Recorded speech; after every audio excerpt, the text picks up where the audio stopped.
Ladies and gentlemen, thank you for joining us this evening. My name is Dustin Boyer, and I would like to welcome you to the Science of Meditation. To my left here is Perri Peltz. She's an accomplished documentary filmmaker and public health advocate, currently co-directing and co-producing the Conversation on Race series and the New York Times OpDoc series.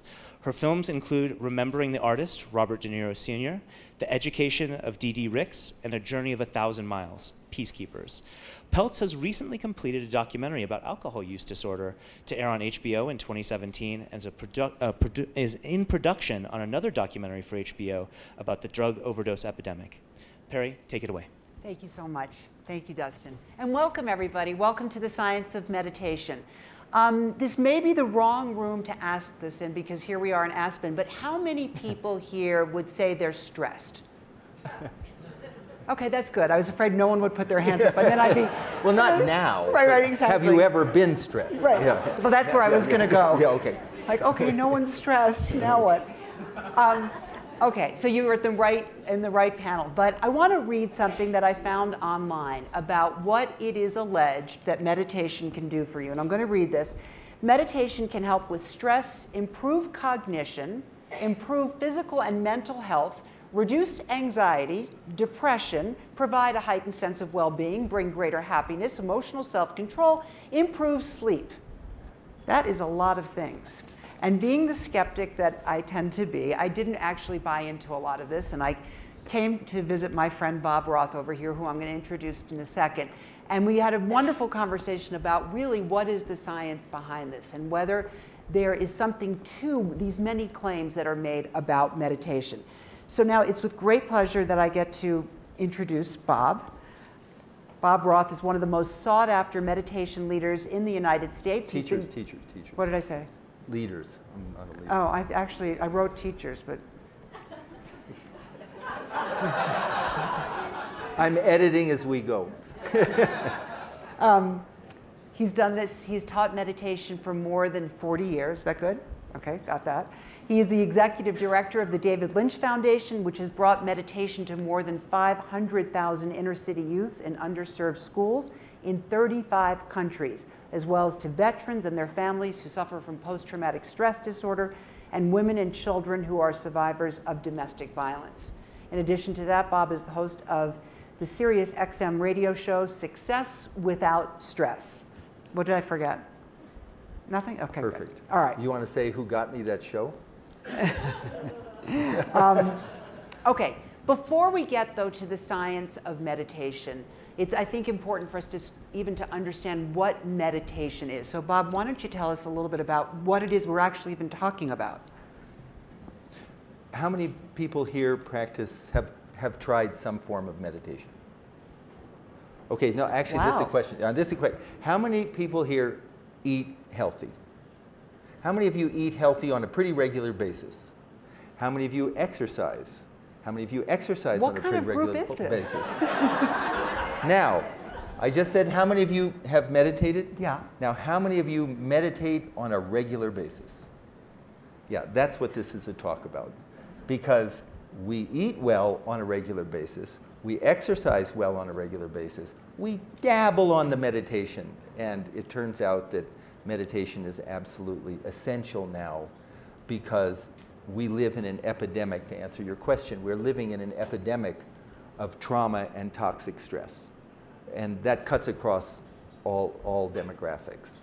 And the science, the understanding of the impact of stress on our life, I mean, there's books and books we all know. And particularly, I'm working with adolescents. And we just had a meeting earlier today talking about the adolescent brain and how it's being sculpted. And right now it's being sculpted for an adult brain that is chronically fatigued, chronically fearful, chronically anxious. And that's informing what their lives are going to be like. So the problem of stress is huge. The second reason of 3 is that modern medicine has no magic pill to either prevent stress or cure it. I mean, we mask it with 6 glasses of wine or 5 cups of espresso before 6 in the morning, or we can manage it with Ambien and Xanax and these different things. We can manage it, but nothing curative. And why meditation now? One answer: science. Science. I've been at this for 45 years, teaching 45 years. And when I look over time, you know, there've been research on mindfulness and transcendental meditation, been around 10 years or so, but suddenly it's just coming to the surface. It's the word meditation, wasn't it like when I was younger as a TM teacher, someone would ask my parents, so what does your son Bobby do? And they go, teaches meditation. What? Teaches meditation. But now it's a different story. We're doing programs in all the big banks and professional athletic teams and schools and VA hospitals, and it's science. So it's science. You know, and I'm having a stressful moderator moment because I forgot to mention to everybody that if you want to join this conversation and participate online in the online conversation, that the hashtags are Spotlight Health and Spotlight Aspen Ideas, at Meditation Bob and at Perri Peltz. Okay, so we got that out of the way. Bob, I'm curious, and I don't know if sometimes it's like when you learn a new word and all of a sudden you see the new word all over the place, but I feel like there's so much discussion now about meditation. Why now? Well, it's an interesting thing. For the longest time, you know, longest time means as long as I remember, the word meditation, maybe 10 years ago, first of all, science really didn't take it seriously. And if they said anything about it, it was all lumped into the word meditation. It didn't really matter what you did. Oh, yes, you meditate. Well, you can jog, or you meditate and you count your, your breath, or I meditate when I cook, or I meditate when I listen to music, or I do TM meditation or mindfulness. It was all sort of, didn't matter what you did, 15, 20 minutes or 2 minutes, that was just, the significance was you just took a break in the action. Then about 5, 7 years ago, brain research started showing up, because we know that every experience that we have changes the brain in a distinct way. So if we listen to heavy metal music, or we listen to electronic music, or we listen to Beethoven, or if we're watching, sorry, the Warriors lose the 7th game, which was very hard on me after 47 years of meditating, still hard on me. That changes the brain in a different, in case you didn't know it, that was a reference to a basketball team. So it changes the brain in a distinct way. And so it turns out that there are 3 distinct types of meditation. And they didn't know that before. And there's a lot of nonsense in the name of meditation. And if I'm answering too long, you can just cut me off. No. Okay? You're just checking off my questions here. But you can't. We're good. So there's 3 distinct types of legitimate meditation. That means science-based, evidence-based, because there's a lot of junk out there. The first is called focused attention. And focused attention is your basic classical Zen meditation. It's clear your mind of thoughts. You're at the end of a yoga class and they say, okay, now you're going to meditate. You're going to clear your mind. Anybody ever tried that? Yeah, successful? Somebody. Yeah, that's good, because when I was told to do that, I thought, okay, and then I'll create peace in the Middle East. 'Cause I have a very busy mind, type A mind. But it's a concentration, it's a focused meditation, and that creates what's called gamma brainwaves. Gamma is 20 to 50 cycles per second. It's often in the left frontal lobe, and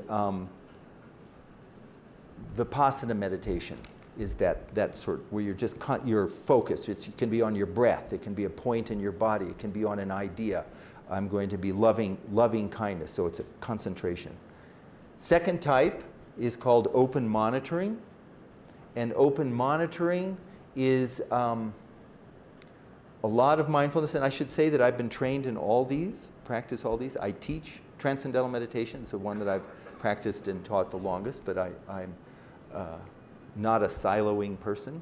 So open monitoring means a non-judgmental observation of thoughts, of breath, of moods, of feelings. It's to just sort of step back. And that creates theta brainwaves. And theta brainwaves, 5 to 7 cycles per second. And that is a sort of an inner wakefulness, just a sort of attention to detail. It's not quiet as much as engaged. And then the third is called self-transcending. And that is includes transcendental meditation. And that's neither concentrating, like if you have waves, you know, trying to clear the mind of thought. It's not just observing your thoughts. It's actually experiencing the thought process at quieter and more settled and calmer levels of the mind. And when that happens, your body gets a deep rest. But the main thing there is that creates alpha 1. And that's 8 to 10 cycles per second. And that is a state of deep inner wakefulness. So, that was a pause. That was a pause? Yeah. You want to? Okay, great. Because when you start talking about alpha waves and gamma waves, I think you're already moving into the science here. Yes, but then I'll dial it back. That's good, because that's a good segue for me. When you talk about the science, which is really what we're here about this evening, about the science of meditation, Bob, in all seriousness, when you look at this list of things that I find about what meditation can do for you, reducing anxiety, depression, increasing well-being, sleep, all of these things that is claimed that it does, what is the science? How do you know that, in fact, these things are actually happening? It's a mental technique that impacts the brain, and the brain impacts the body, and the brain impacts the mind.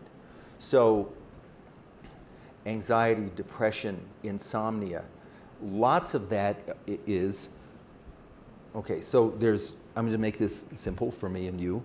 There's 2 key areas of the brain we're going to talk about. One is the prefrontal cortex, the frontal lobes. You've heard that. Yeah, that's the one that doesn't come in until you're 25. Those of you who have teenage children. Yeah, no, it starts at 12. It doesn't lock in until you're 25. Right, exactly. So that is about, it's the size of your fist. It's behind your forehead, and that is judgment. Is this, you know all this, or can I go through this? Okay, judgment, planning, decision-making, sense of self, ethical reasoning, innovative thinking, creativity. It's they call it the CEO of the brain, because all the other information comes into the brain, and here's the CEO which decides and discriminates and judges. Then there's another part of the brain, which is part of the limbic system, which would just say is the amygdala. And that's the fear center. And that is fight or flight. You've all heard that term, fight or flight. Now, when everything's in balance, the prefrontal cortex is on board, and it's discriminating, and it's deciding, and it's going along. And when you're about to be chased by a tiger, or you're in Fallujah, then the amygdala kicks in, and it gets hyper-aroused. And then what happens is the energy that was going to here, to sort of thinking in a clear, rational way, that shuts down. The prefrontal cortex shuts down.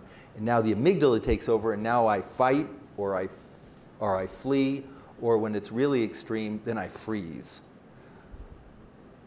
That's fine if you're in the savannah or if you are on a battlefield, but it's not fine if, this tells me where I am, if you're stuck in the FDR and you really need to be someplace and you are really getting upset because this has been going on day after day, and you know, how could they keep doing so much construction on the FDR during a weekday?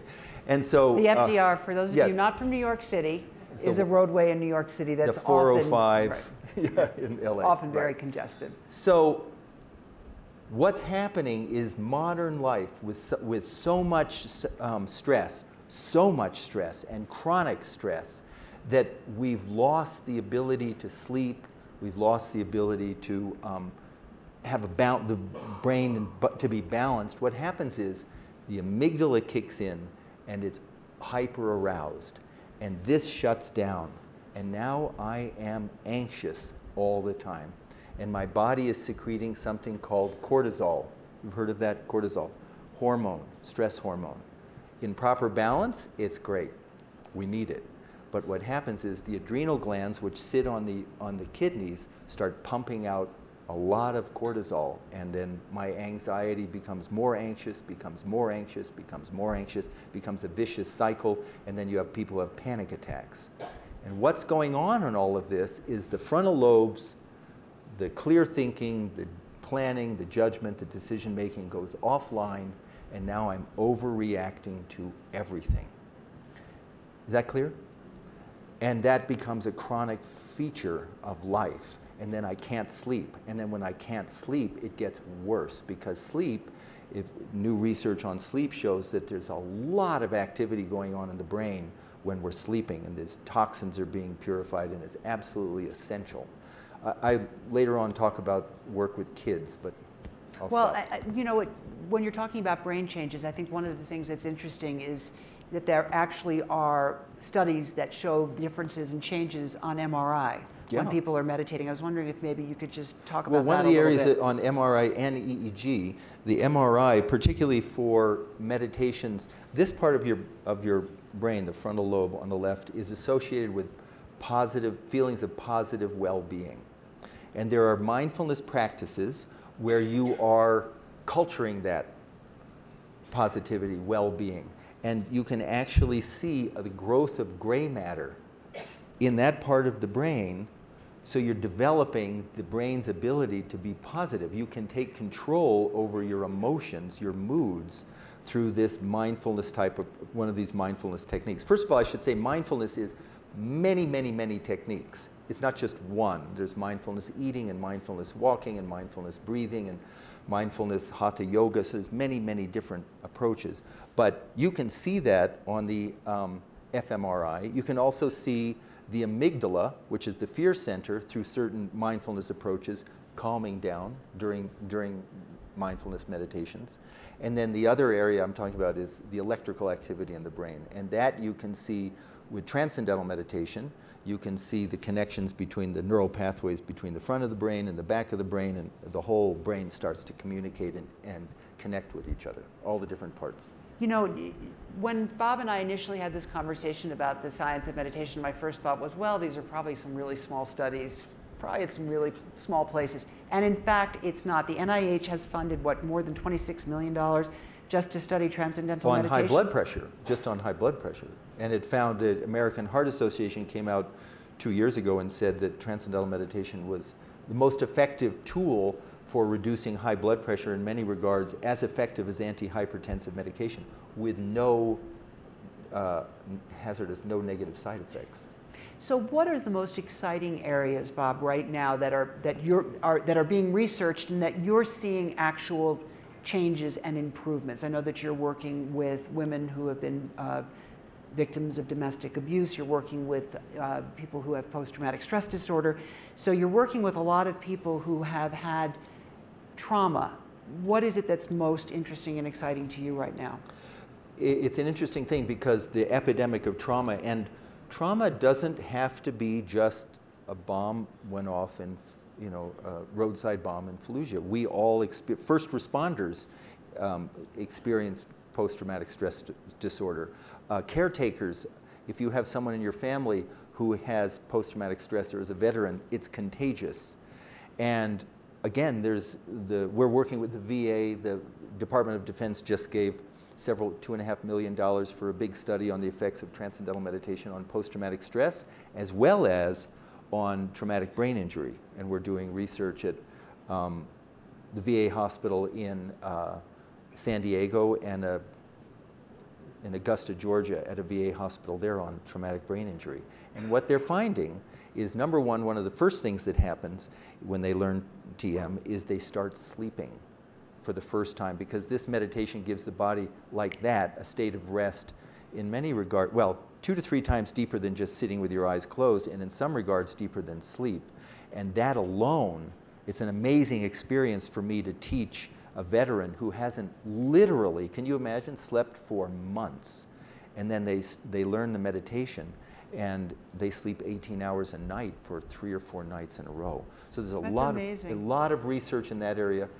The research, the most mainstream research that's going on is with the heart disease. But we're starting to work now, I'm in discussions with Mount Sinai Hospital about the effects of TM on pre-onset Alzheimer's, working with Michael J. Fox, who I taught to meditate, on the effect of TM on Parkinson's. He doesn't mind I tell this story. When he does TM, he sits to meditate like that. All the tremors stop. I'd never seen anything like that. And then it's done for 20 minutes, and then That's incredible. Yeah, and he runs a big foundation. He has to do research on it. And it lasts, that calm lasts for like 10 minutes or 20 minutes after, and sometimes we'll just sit there and he'll just look at his hand. Do you have a thesis about why that might be? It's someone here is an expert in Parkinson's, but it's a neurochemical, and I have no idea. It's even when I talk to other people in the field of Parkinson's, they don't know, but this is not isolated. It's incredible. That really is. All right, I'm going to give Bob a break from my questions. Do you want to show anything before we go to the questions, or which one would you like to show? I'd like to show, for me, one of the most satisfying, like, I've taught thousands of people to meditate. Can I just a little background on myself? Yeah, of course you may. So, actually, let me ask you the question. Bob, can you tell us a little bit about how... Is this work that we know each other so well?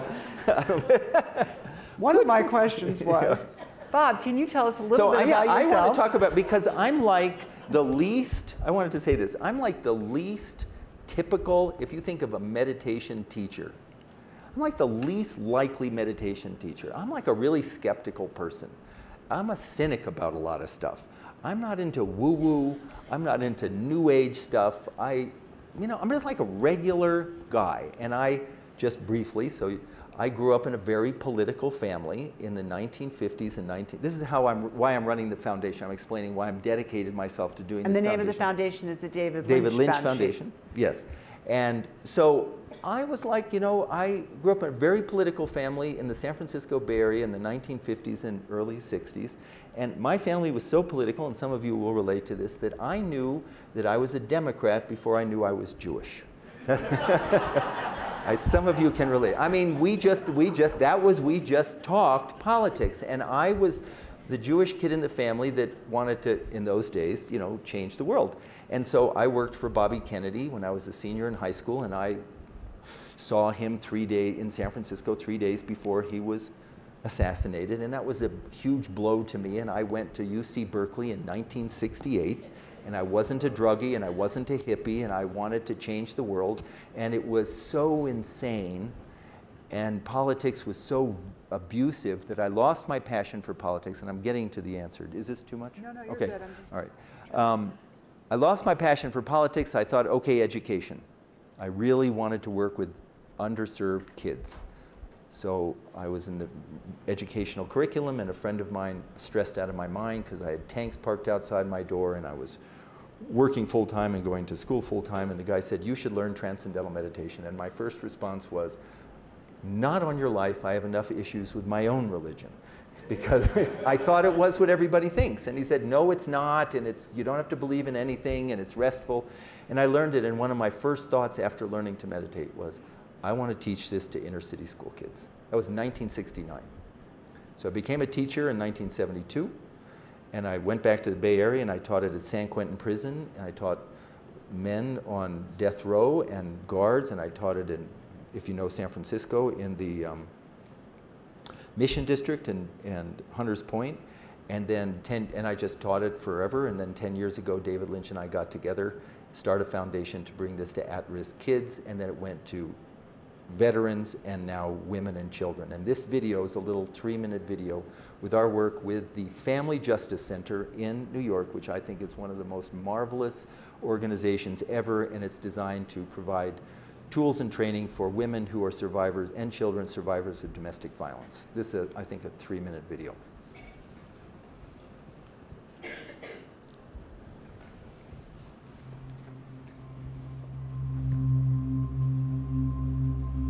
The person who had assaulted me almost tried to actually kill me.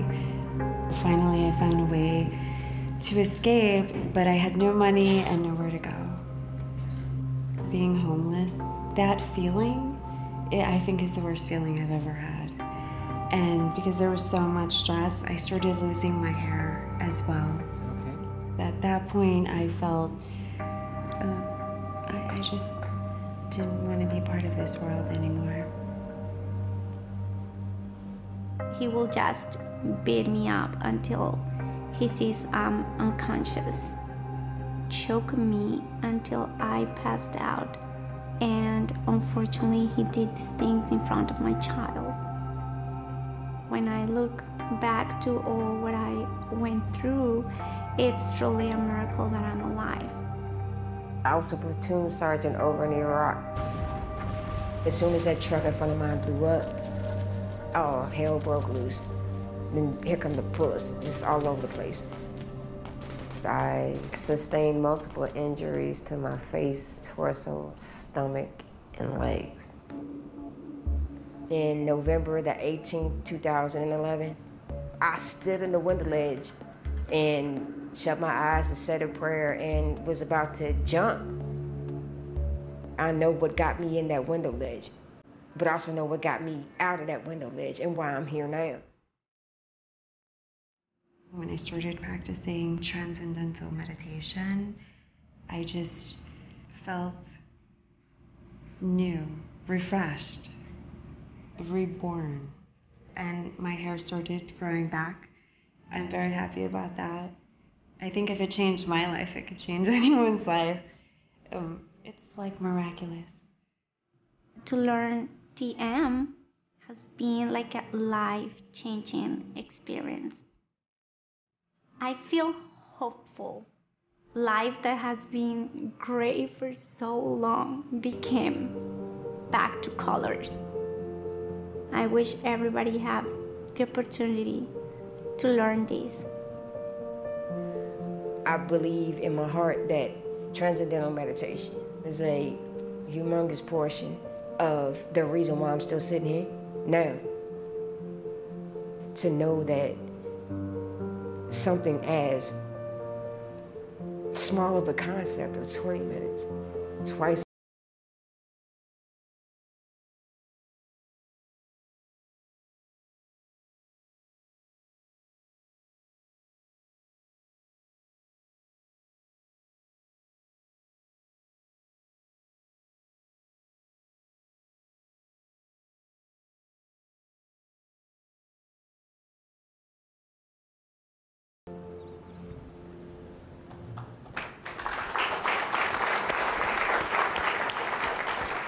You know, you wanted to change the world when you were a kid. You have. You really have. That's an amazing video. Anything that you want to say about what we just saw?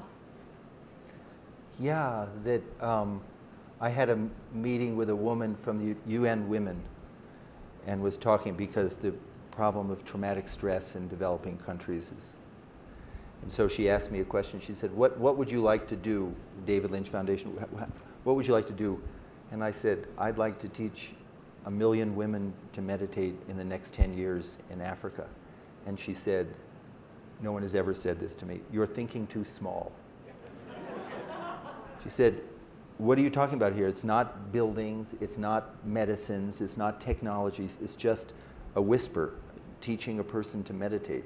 She said, come back to me when you have a plan to teach 100 million people to meditate. Wow. And it just made me realize there's an epidemic, and it's not going to go away if we're hoping it's just going to go away, turn a blind eye. That's what's fueling terrorism. That's what's fueling violence in our cities. That's what's fueling domestic abuse, ultimately. We need to make changes in education and healthcare, but we also have to address that underlying epidemic. I want to get to people's questions, and I'm going to ask that since we're recording this is being recorded right now, that when you're called on, if you could stand up, please state your name and then ask your question, speaking directly into the mic.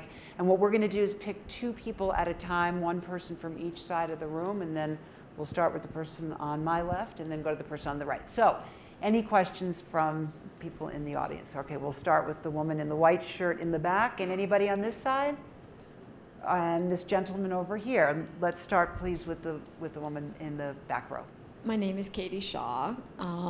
As the media, I feel, has paid a lot more attention to meditation and describing it in articles the last few years, I've given, especially the last year or so, a lot of thought to what is really the difference between that and prayer if you're a religious person. And I don't mean that flippantly. No, it's a great question. So if you could just talk about that. The difference between prayer and transcendental meditation is prayer is content-based. It's more of it's an emotional and a mental desire or wish or communication. And transcendental meditation is much more physiological. I teach a lot of Catholic priests and nuns, and most of the people who learn TM, at least in America, are Judeo-Christian tradition. I look at it as a physiological thing. It gets rid of stress so that when I pray or when I do anything, I'm more present, I am more myself.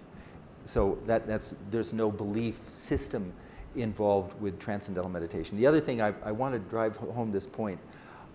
When I said in the beginning all meditations were lumped together and now we understand there's 3 basic types, my feeling has been that there's too much siloing. That, oh, I do mindfulness so I don't have to do this, or I do that, and I think that's so wrong. I think we have to look at it. The key word for me is evidence-based. If there's data that shows that something works, then we should investigate it, because it's a big war out there with stress. And so I'm in favor of, when we go into a school, that we give the children a toolbox of how to handle stresses, and not just handle stress, but wake up their brain, strengthen the frontal lobes. Then in a toolbox, there's more than one tool. And so prayer is something that will only be enhanced by, just like exercise, prayer is enhanced by being healthy. Did that answer your question? That's a great question. Yes, Thank you. beautiful. And take the gentleman over here, please. I'd like to. What's your name? My name's Larry. Larry. And I'd like to know where the evidence that you're talking about is, and 3 things that you would refer people to, besides you yourself, is. And I'd like to, see where the verification is. Very good question. There have been, in terms of mindfulness, there's more research on that. So there's enormous amount of research on mindfulness published in peer-reviewed journals, and you can go to something called MBSR, Mindfulness-Based Stress Reduction. John Kabat-Zinn at MIT is heading that up. It's a very legitimate form of mindfulness, and you'll see a full documentation of the published research. And when it comes to transcendental meditation, you can go to davidlynchfoundation.org and you'll see the data there. But suffice to say, with transcendental meditation, there have been 370 studies published in peer-reviewed journals over the last 40 years. The most recent ones were in the American Medical Association's Archives of Internal Medicine and the American Heart Association's journal Hypertension, and lesser ones, I mean not lesser, but more specific ones, things for intelligence or depression or anxiety. So all that I'm talking about here is backed by published research in peer-reviewed journals. Every word that I've said. Yeah. Being studied in 200 independent universities and institutions, correct? Right. Yes. You follow up? No. Wait, hold on. We need the microphone. Sorry, we're being recorded. Yeah.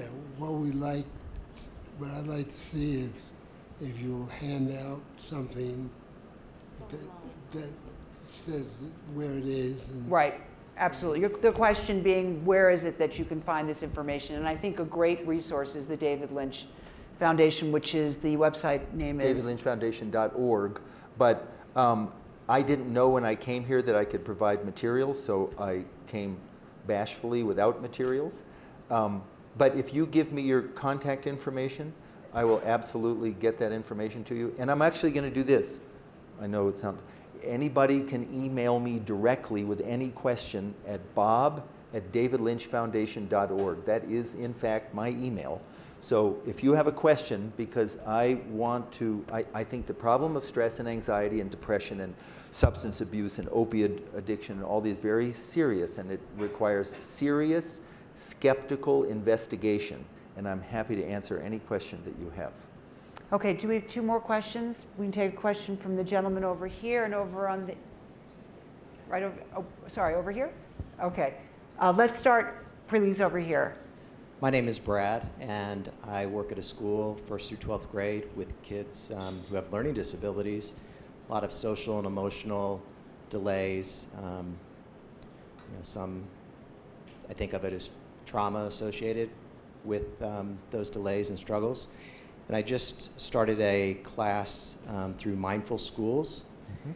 And I'm going to be starting working with the students in the fall, teaching them mindfulness. Is there anything else that you would suggest in terms of training or areas to look into and research to augment what I've started with the Mindful Schools program? Mindful Schools, be sure, and I know that organization, it is data-driven, and take a look at the work we're doing. We call it Quiet Time, the David Lynch Foundation. What it does is it provides TM instruction, and it's done for 15 minutes at the beginning of the school day and 15 minutes at the end of the school day. The whole school is quiet, which is a remarkable thing. And the principal, everybody is quiet. And they don't all have to meditate. They can do silent sustained reading, or they can do even nap. But within 6 months, 90% of the kids are wanting to meditate. That is a complementary program to what Mindful School is. Again, what Transcendental Meditation does, it's a great preparation. The focus is on learning readiness. So the kid comes to school, and then who knows what he or she has eaten, who knows what's gone on at home, and now they're supposed to study algebra. And so the whole school begins with a few minutes of meditation. And if there's time, I want to tell you a very moving story about that. All right, we'll get to that in a little bit. Yeah. So one, thank you for the presentation. So I was curious. What's your name? Skippy Mesereau. Okay. Curious, you've been talking not about a general meditative practice, but about a specific one, being TM. And I was wondering if you could break down to us what distinguishes or what distinctive characteristics TM has versus other meditative practices, and why those make it more effective. I hoped I wasn't. I hoped I wasn't just talking only about TM, because I mentioned the point about, because it's very important to me that I'm not just one. That's my expertise. I teach it, but I've learned all these other ones. But there's an enormous amount of research on mindfulness, and it can be a wonderful coping tool. For example, in mindfulness practices, if a person is very anxious and a student or then the mindfulness approach, actually you can see it calm the amygdala. Transcendental meditation doesn't do that. Transcendental meditation is done before that anxiety kicks in, and it makes the frontal lobes stronger and the amygdala less likely to sort of become hyper-aroused. But then having that tool for calming the amygdala is also important. So I think it's like comparing sit-ups and push-ups. You know, they have different purposes and different outcomes. Again, that example, you're on a little boat on the middle of the Atlantic Ocean, and all of a sudden you get these giant 30-foot high waves, and you could think the whole ocean is an upheaval. And if you can do a cross-section of the ocean, you realize that there's 30-foot high waves, but the ocean is a mile deep. And at the depth of the ocean, it's silent, and the surface of the ocean is choppy and turbulent, and the depth of the ocean is silent. And it's analogous to our mind, the surface of our mind. I like to call it the gotta mind. I gotta do this, and I gotta do that, and I gotta call him, and I gotta call her, and I gotta make a list, and I gotta find the list, and I gotta make a new list. Then I gotta slow down, then I gotta get going, and I gotta get to sleep, and anybody have that? So that's that. Now, how do we deal with that? And that's where meditation comes in. And there are 3 basic approaches to meditation, all valid. And meditation, a concentration form of actually the word meditation just means thinking.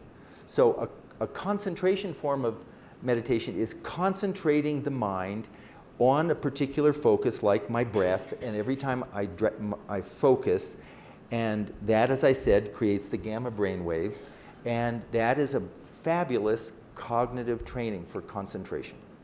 And then the second was the mindfulness, or open monitoring, and that's observing thoughts, but it's not just observing thoughts. There's body scans, where you start from the top of your head and you just observe experiences all the way down. And but that's a dispassionate observation, and that, among other things, is a phenomenal coping tool which I have used. Because if in the middle of the day things get hot, then you can take 2 minutes. And then the third is just self-transcending, where we hypothesize that every human being right now, it's just a hypothesis, every human being has a level of the mind deep within which is already quiet and silent. That's just a hypothesis. And Transcendental meditation provides access to that. I feel that all 3 skill sets are essential for dealing with life in 2016. So I know more about TM, and I was invited to sort of speak about all the science, but I'm a big fan of anything that's evidence-based. I'm not a fan of people who just jumping on the bandwagon and they got some gadget and there's no evidence to show that it works. Not a fan of that. That's just, we're a nonprofit organization. I don't like that so much. But if there's science and it's repeated and it's published in peer-reviewed journals 4 or 5 times, not just once, it's not just anecdotal, that's something we have to really look at. Okay? You know, I wanted to talk about some of the mechanics of what we're speaking about, because when you speak about the gotta brain, I remember when I decided I was going to learn how to meditate, and I went to a class that Bob was teaching. And one of the first things that came up is that this was going to be 20 minutes. You needed to do this 20 minutes twice a day. And I thought, oh, this is a problem. But then I thought, no problem, because I'll use that time to go through my lists. And I'm actually not joking. A multitasker meditator. Right. And this is fine. It'd be a nice, quiet moment to really get through those work. But we moved through that. It was good. But Bob, talk a little bit about TM and what are some of the mechanics that are involved? How can somebody do this? So there has been, for the longest time, the assumption that the mind, if you know different types of meditation, if you know different types of meditation, there's the assumption that the mind wanders aimlessly. It's the monkey mind, and you have to corral it. You have to stop that. You have to create calm where there's no calm. And in Transcendental meditation, there's another insight. And the insight is the mind is not wandering aimlessly. It's not just the natural tendency of the mind is to be drawn towards something more satisfying. You're sitting in a room and you're listening to some really wretched music, and in the other room some unbelievable music comes on. Where does your mind naturally, where does it get drawn to? It gets drawn to that more charming music. You're at a cocktail party. I'm sure this has never happened to you. You're stuck in a corner in a dreadful conversation, and there's no escape. And you're dying inside. And 5 feet over here, there's interesting people with an interesting conversation, maybe telling a joke. And you've got eye contact here, but you are about to laugh. And the mind is just drawn to that which is more satisfying. Or, as I said before, you go on vacation, you bring 2 books, and one is terrible and one is fantastic, and the terrible one you can't read, and the fantastic one, hours go by. So the mind is drawn to something more satisfying in our hypothesis. And what I love about genuine meditation is no belief. You can be 100% skeptical. In this hypothesis, this quiet level of the mind is a very satisfying experience. It's my own inner nature. And in Transcendental meditation, you receive what's called as a mantra, or a word or a sound that has no meaning, because if it had a meaning, you're stuck up there trying to figure out what that is, and you're taught how to use it to effortlessly access that calm. And I can teach a 10-year-old child who has ADD, who couldn't close her or his eyes for 10 seconds. And the meditation takes about an hour a day over 4 days, and that child is 10 minutes twice a day and loving it. It's not an acquired skill. We're hardwired for it. Were we going to do a group activity? We were going to do something, yeah, at the very end. Okay. Where's Dustin? How much time do we have? 15 minutes. Okay, so let's do some more questions, and then we'll do the... But then I want to show the last video. Do you want, okay, well, what would you like to show that now? Nope, let's take questions. Let's take some more questions. Okay, the woman over here in the second row, and you know what? The young lady over there in the back who's been very patient. But let's start right here. Hi, I'm Lynn Waldorf, and I am a professional coach, and I've had the incredible honor to work with a couple of people who were in special forces for a number of years, and they have post-traumatic distress and have trouble sleeping. And when I wanted to get kind of give you an example, and maybe you could tell me a little more about the mechanisms of how transcendental meditation helps them. But when this one fellow closes his eyes to try to sleep, he's back in the war zone, and bullets are coming at him. So he opens his eyes and wakes up in order. It's like a reaction, a survival reaction. So how does transcendental meditation help a person? First of all, we teach every veteran for free. Any veteran who comes to the foundation who wants to learn to meditate, they learn for free. And actually we do programs in banks, and we charge extra, and they say, where's that money going? And I said, it's going to pay veterans so that they can learn for free. And the guy says, well, what if I don't want to pay the extra? Then I say, then I'm not teaching you. And they pay, and they like it, and the veterans. So it's a nice start to the relationship. Yeah, it works. No, they like it. You know, we're a nonprofit. When a person comes who has severe trauma, and we have a whole team of teachers who are trained to work with them, they don't start with 20 minutes. They could start with 30 seconds, and then it could build up. And the same, actually, I work with nonverbal children on the spectrum who can't sit with their eyes closed, or people with schizophrenia or even bipolar. You build up the time. So you build up the time. And we have specially trained people, and it's safe, and it really works. I mean, the Wounded Warrior Project just funded, we just taught about 300 or 400 veterans, and the results that are coming in from that study is just extraordinary. I'd like to expand this to all the veterans. I mean, we should. Yeah, I teach all the veterans. We teach for free because not that many people know about it, and if we have more funds come in, then it all goes to the veterans and their families, because the veterans camp is not in isolation. It's the children, it's the spouse, it's the parents, it's so Bob at davidlynchfoundation.org, email me and I'll give you the information. Yes, in the back. I'm Bo, and I was wondering, you were talking about the prefrontal cortex and the amygdala. Yeah. And I was wondering if the hippocampus had anything to do with it. Yeah. That's a good question. That is really good. I was traveling, you know, David Lynch, filmmaker, Twin Peaks and all that. So I was traveling, and some interesting films, you know, Blue Velvet. And so we were in Scotland or something like that. A little child got up and said, I've seen Blue Velvet 4 times. And David said, where's your parents? Yes, the hippocampus is involved with memory.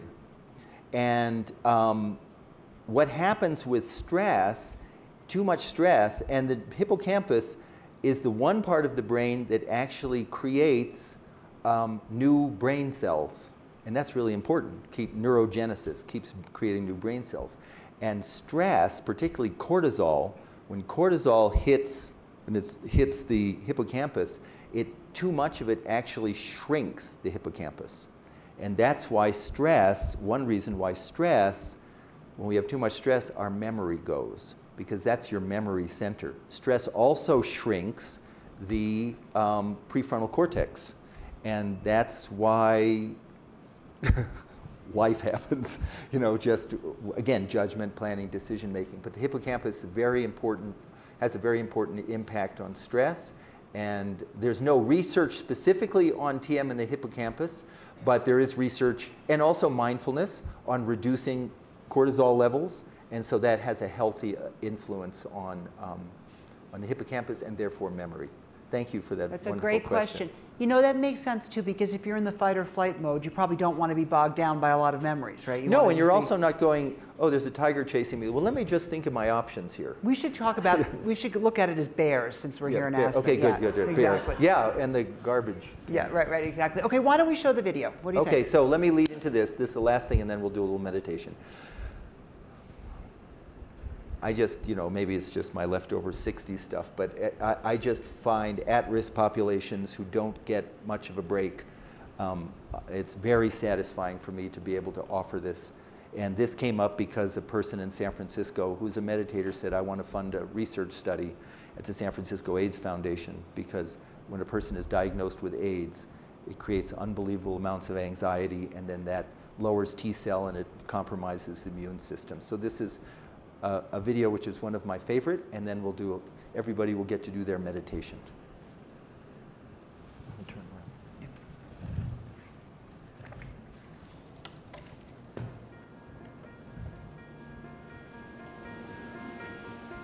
There's very few things as stressful as saying, you now have a life-threatening disease and probably it's going to kill you.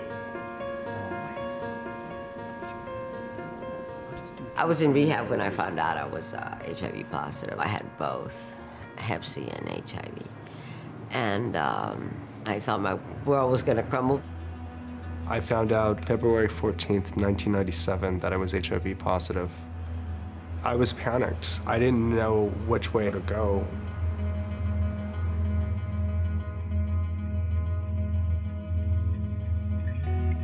I was a benefits analyst for many, many years, and I worked at several health plans. I was in my place for 20 years. My landlady died. And then in a really aggressive judicial process, I found myself locked out of my place. I ended up out on the street after a few months because I exhausted my friends' couches. I came here in 1968. I was 11 years old, from El Salvador. There was very few immigrants, so there was no such thing as English as second language class, so it forced me to learn English. I wanted to find out about the SAT tests. I asked my high school counselor, and she said, oh, don't worry about it, you know, you being here is a fluke, that's what she told me. You know, I'm a Latina, you know, it's the early 70s. When I took the SAT test, I scored 1,400, which put me in the top 1 percentile of the nation. You could be really bright and still do stupid things. My husband sold drugs. He used drugs too, and then I used drugs, and after he died, I started really using more drugs, and which is how I got HIV infected. When someone has a life-threatening illness, it triggers the fight or flight response, and the fight or flight response lowers immunity. And so there's a vicious circle that happens.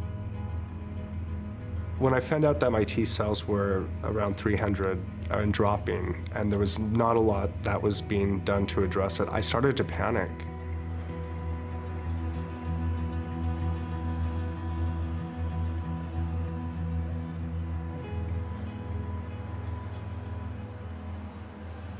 It was tough living day to day with all the stress and not knowing what to do because we're not taught coping skills.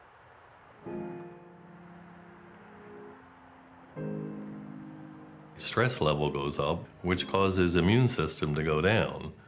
So anything that the person can do that interrupts that and provides a sense of relaxation and safety will be immune enhancing. TM is a great example of that.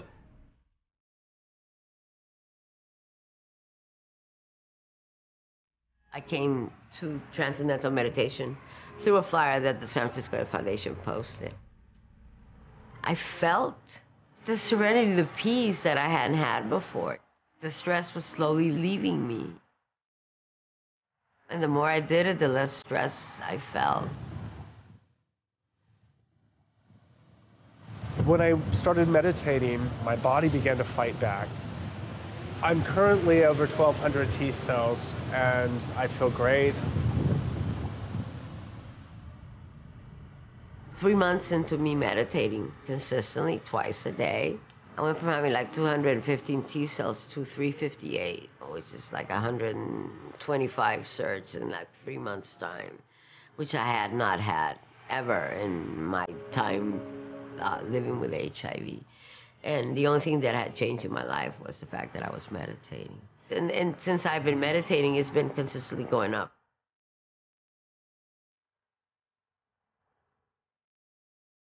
When someone feels empowered, it also helps immune function.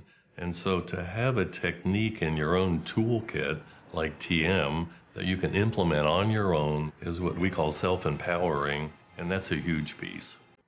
Who would have thought 20 minutes in the morning and 20 minutes in the afternoon was going to have such a profound effect of benefit in my life, you know?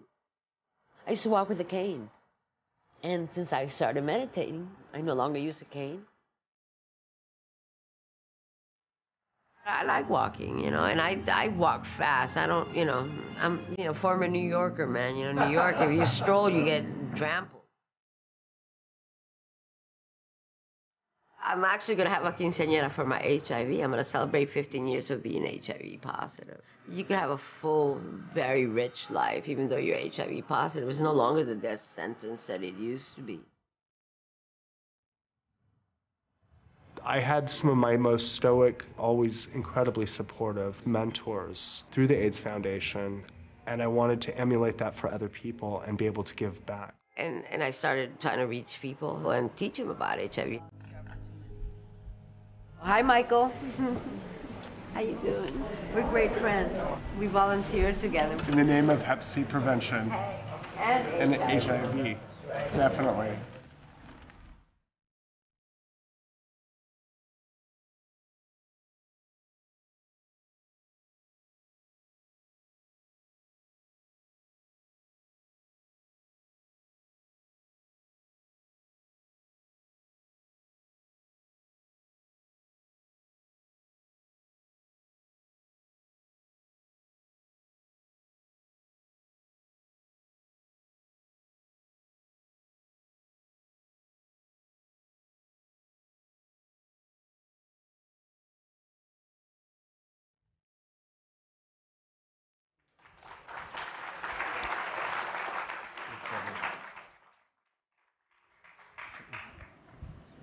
Pretty great.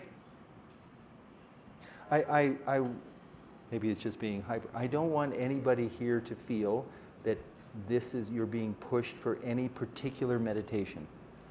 I do want you to feel pushed to take the idea of meditation very seriously in your life and research it and look into different approaches. There should be an enormous amount of evidence to back it up. And I also recommend you find a teacher that just trying to learn something. We're going to do a little thing if we have time, but it's just touching. It's just, meditation's far more substantive than just watching your breath or something. So I just want to make that. I'm very grateful to be able to be here and to talk about this and talk about the work that we're doing, but there's a lot of great work that's being done with mindful schools and a lot of other areas, and I just make that point. Let's do it. Okay, so this is something which you've never done before. There's many different types of meditation. You can do breath, and if you want to do something that you do on your own already, we're just going to take a couple minutes to do this. But this is pulse, with your pulse, and this is a 5,000-year-old meditation pulse practice, which I don't think anybody's. It's from Ayurveda. And you take your left hand, and you put your two middle fingers, wrap it around like this, on your pulse, like that. Yeah. And you go like that, and you just let the fingers just rest on your pulse.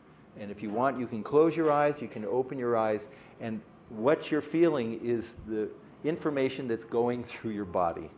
And we're just going to do this for like 2 minutes or something like that. And it's just a connection between mind and body.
That's nice. No. Now, some people do that if they're chronic eating problems, you know, they eat too much. Do that for like a minute. People don't have to see you doing it. You know, it can be under the table. It has a very calming effect. That's great. First of all, I just want to thank everybody for being here tonight. We so appreciate it. I want to thank the wonderful Bob Roth, Executive Director of the David Lynch Foundation, for all the truly amazing work that you do. And Bob will be around for a couple of minutes afterwards if anybody has any questions for him. Or, of course, you now have his email, so you can email him directly. And thank you to the Aspen Ideas Festival for bringing Bob here and allowing me to do the questions. Thanking Perri Peltz for the wonderful Perri. Thank you.